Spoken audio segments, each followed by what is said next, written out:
So here we are with video 2 in week 8. So let's talk about covenant in the Bible, particularly in the Old Testament, though it's not like covenant doesn't appear in the New Testament. It does. In fact, Jesus talks about the new covenant. He talks about his blood of the new covenant when he institutes the Lord's Supper on the night of his betrayal and death, or the beginning of the death sequence.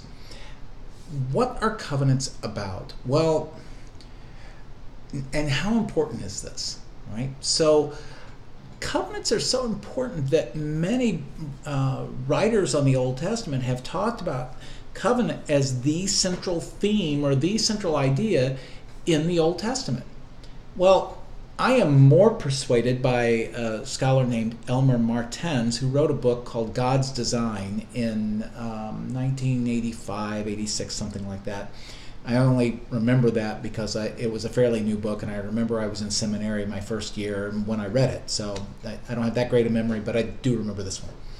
In any event, Martens argues that there's not just one theme in the Old Testament. There are several themes, and the themes in the Old Testament kind of mesh together to have a multi-layered or a multifaceted central idea, that there's this component and that component and the other component, and it's kind of a mosaic of the text. Well, that kind of resonates with me because I thought Martens made a good case first, but secondly, that fits with how I see literature working very often, and my own research, my own thought processes. I think Elmer Martens has a point there, but it's not like these other folks who have suggested another central idea or another way to approach the Old Testament are without merit. There certainly is merit, and if there is one central theme in the Old Testament, covenant makes a pretty good case for it. It's really important.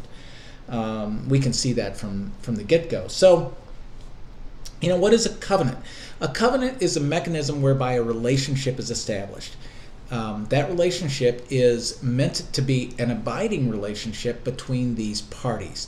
Now, that word abiding is kind of important, and we'll come back to that in just a little bit.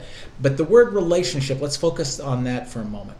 Covenants, by their very nature, are relationship-oriented. They are mechanisms to establish that kind of relationship.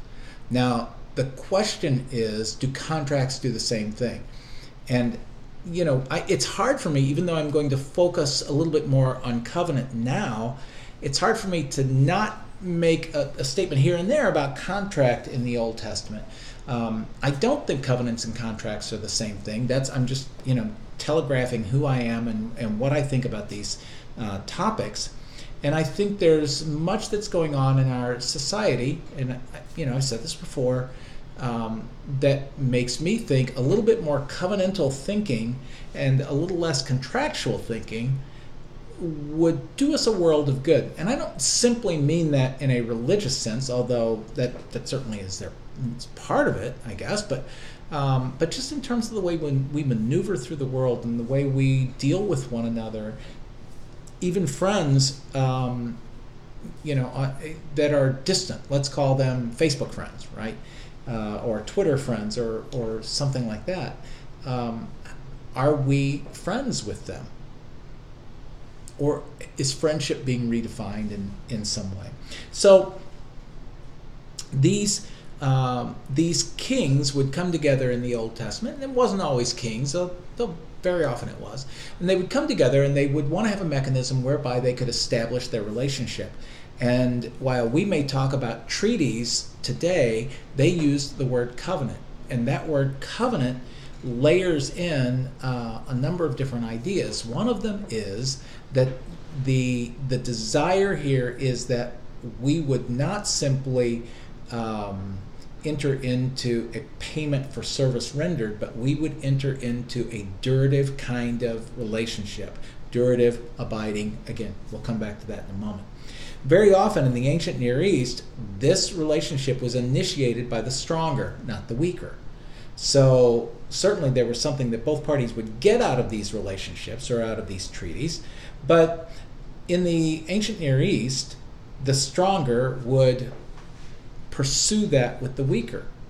Now, this has tremendous, I think, theological implications as we think about how God relates to humankind. If we think of the relationship with God as covenantal, and if that is modeled in the Old Testament, and the Old Testament borrows that kind of language from surrounding areas because it's common, it's what they know, they speak this speak, then it tells us something about how we should think about the divine-human relationship.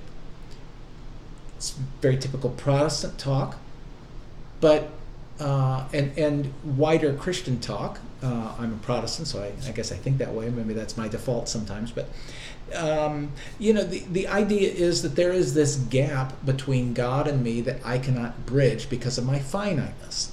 Now, we might also talk about that finiteness in relationship to sin, but that's not our purpose right now. God is, if one believes in God, as I do, God is infinite. God is not limited where I am limited. So if that divide between us is going to be remedied, it's got to be remedied by Him. Logically, I cannot do that. I cannot do enough, I don't think, to please God without some help from God. And that gets us into talking about Christ. But this idea of covenant as a way to have that theological conversation is really, really helpful for us. And that conversation gets into the dimension of time. Is the relationship with God intended to be something that lasts only for a short time or for some specified period of time? And I don't think so. Likewise, the covenantal relationship is envisioned when these kings or when these personages would come together and make this covenant. It's not envisioned that it would be for 3 years or 5 years or 10 years. It is envisioned that this would be an enduring relationship that would be established and perpetuated by the offspring of those who enter into the covenant on that particular day. And you see that kind of language in Deuteronomy. It's us and our children. It's we are entering into this right now, but this is like the second generation that had come out of Egypt. So it's like while our forebears were the ones that God brings out of Egypt, we are the ones that stand here now in solidarity with them and perpetuating, one might say, this covenantal relationship with God. That is that idea of duration is, I think, at the heart of what it means to be in covenant with one another. It is not something that lasts for a short time or for a specified period of time. It's something that lasts for a lifetime. How then might that impact our relationships with one another if we would think about it that way? The whole idea, for example, on Facebook of unfriending somebody. I've got people on my Facebook page that say things that I just really, really disagree with, but I've never unfriended anybody because it just seems so, I don't know, it's not my style. I can hide things. I can choose to see what I want to see. I can interact with one thing or another.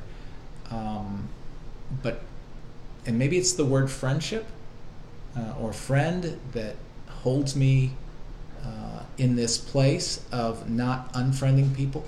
But I think we have enough unfriending going on, whether in the virtual world or in the real world. And part of it's guided by my commitment to try to think covenantally. All right, so we'll come back in a little bit and talk about what the form of a covenant agreement in the ancient Near East looks like.